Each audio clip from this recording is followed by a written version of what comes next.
Hindi ko na kilala si Mark. Sana minayday mo. Okay, tandaan nyo yan. Hindi ko na siya kilala. Simula ngayon. Guard, nandito na naman siya. Hindi ko na kaya yung mga panglolokong ginagawa niya sa akin on a daily basis. Okay? Daily basis. Yung crush mo.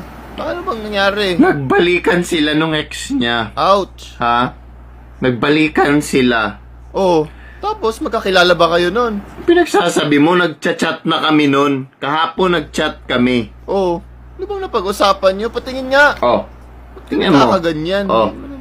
Oh, nag-sin lang siya sa'yo, hindi siya nag-reply. Sin? Oh, tingnan mo. Sino ba itong nag-reply sa akin? Si Annalyn yan. Nagsisingil na siya ng utang mo. Hindi importante yon. 1/4, ma'am. Ang importante, matagal ko na siyang mahal, be. Tagal na. Sana all nagtagal. Ang hirap kasi, na ako lang yung nagbibigay, ako lang yung nagmamahal. Mag-toothbrush ka kasi, be.